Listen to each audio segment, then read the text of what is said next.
Next up, something we don't normally check out. Guy with sword versus 50 cops. I don't know how this showdown's about to go down, but let's find out. April 3rd, 1997, and in the city of Seattle, Washington, at around 11 a.m., 911 operators would receive a call that would change the course of history. Make sure to check out Sir W and drop a like on the video like I just did. Oh, 911, what's your emergency? There's a black man. He's carrying something that looks like a samurai sword. Okay, calm down. What Don't the racial fuck? profile. Does he appear to be dangerous? This gotta be fake. Everyone's freaking out. What is your current location? 2nd and Pike. It's fake. This is Okay, fake. I want you to stay This on the is line. fake. I'm going to alert law 100% enforcement of the fake. situation. Just send Just help now, stay please. calm for me, okay? Yes, I'm very calm. This call triggered an 11-hour standoff, which would forever immortalize the name of the Seattle Street Samurai. Shakes off the tear gas with almost superhuman strength. The man refuses to surrender What is his this? weapon without a fight. There's talks about this guy online, but they're from forever ago. So I just thought I'd make a contribution by putting this amazing story in a digestible video format. I was genuinely floored to see that nobody had made a video about this. There's no way this is real. Bro, this is real? This is crazy. Because this shit is insane. With nothing but I'ma believe sunglasses and a samurai sword to his name. I'm gonna go This ahead and man believe him. Off the intro, I thought it was fake for a second. held off an army Sounds of real. police officers for 11 hours. He withstood everything from getting shot to receiving a bribe in the form of a Big Mac.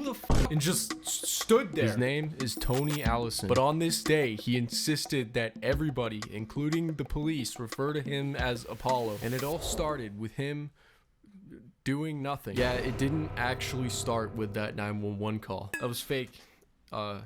Surprise. It was actually an off-duty police officer, and he was alerted about a man in camo pants and a leather jacket that was quote-unquote disturbing. So this off-duty police officer decides to follow him from Pike's Place Market to the corner of 2nd and Pike. Bro, you're off-duty. Try hard. Yeah, Anyways, facts. this is where you see him in the video. Now, Apollo was suspicious of this guy following him, and rightfully so. I would be as well. So he took what the cop describes as a defensive stance with his sword at the ready, which is understandable in a defense situation like this one. But sadly, that was enough for the off-duty cop to call his buddies, and they would remain in that same location for the next 11 hours. They closed all the stores, evacuated everybody, shut down all the streets, caused traffic jams. In case you guys are wondering whether he's actually dangerous with a sword, the news report made sure to seek out a trustworthy source. The man confirms authorities' worst fears. There is no way this is it this can't be actual footage, right? This cannot be actual footage, When the cops right? got there, apparently Is this actual footage of the event? Why have I never heard? I've been on YouTube for how long? I've been on YouTube. It's what year is it? 2024.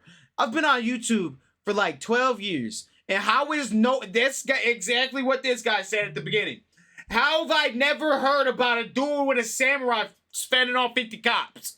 And there's video evidence. they tried to bribe the samurai sword out of his hand with a glorious sum of $50. I want you to take one look at this guy and guess how he responded. Defensive stance. No, but actually, verbally, he didn't say anything for the entire 11-hour standoff, except mentioning he had brothers in China and Russia, and correcting police officers when they wouldn't refer to him as Apollo. He also said that he was possessed by demons and wanted to kill them. He talked about Satan. He talked about his brothers in Russia and China, but he never really engaged the negotiator. But yeah, he just refused to drop the sword. I don't know, I couldn't imagine why. However, the police did not give up here. Nah, they went back to the drawing board and came up with another offer. Now, I can't make this It's your McDonald's Big Mac. You've got to taste. They No offered him shot. a Big Mac. No, I'm serious. This is. Put down the sword. I got a Big Mac. They offered him What up, McDonald's babe? targeted. And they assumed since he was unmoved by this, he must have a mental health history. So they tried triggering schizophrenic urges. Of course, he was unmoved by these childish tricks and continued to stand his ground. No, he sounds like a real monk. They're shooting him with rubber bullets and shit, and he's just standing there? No, he's a monk. He's trained. He's ready for this situation. He can't be wavered. The police weren't sure what to do next. Since he wasn't attacking anybody, but they had to get the sword out of his hand. They thought about throwing a net over him.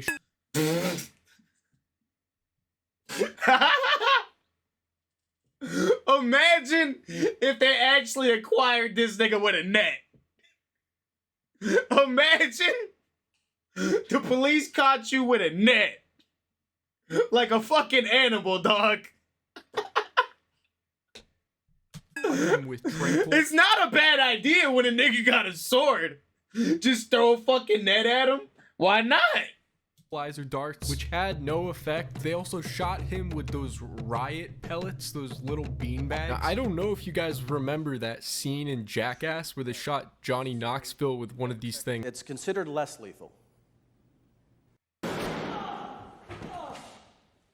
He was on the ground panting for like 20 minutes. He just shrugs it off. Anyways, 2 unfair nut shots later, he was still standing. But he endures round after round and shows He's no a true signs samurai, bro. That's what I'm saying. He's a samurai.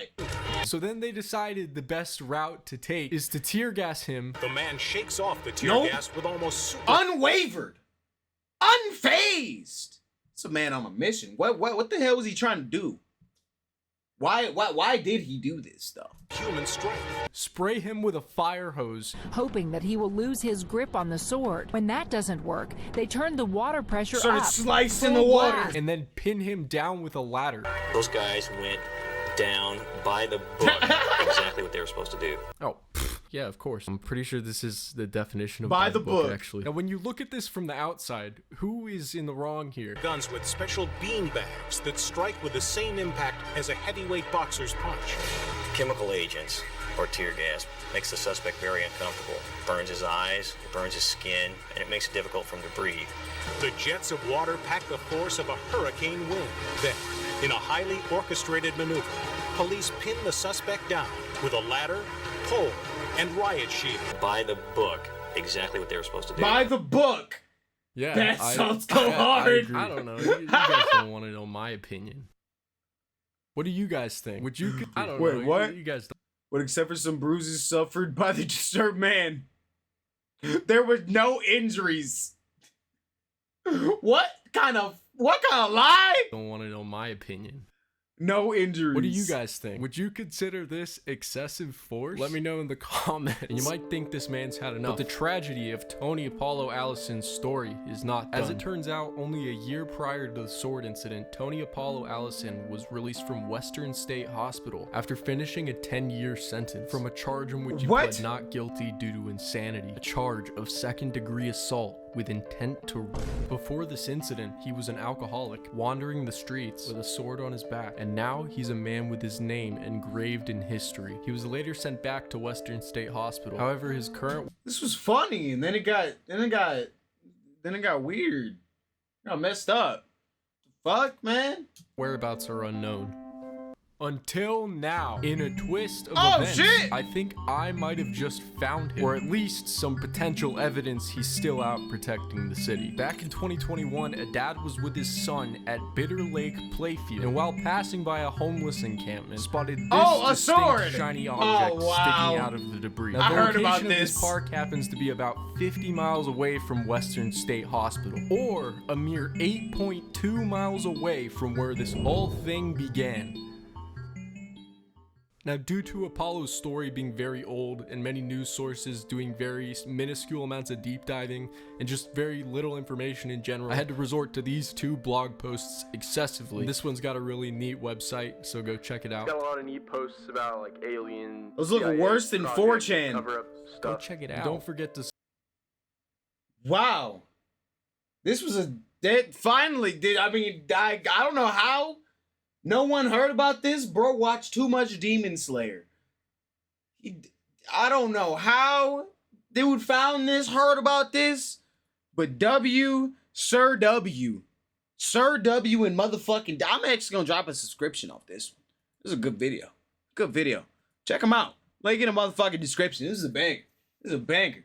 Guy with sword versus 50 cops. Let me know what y'all thought about it.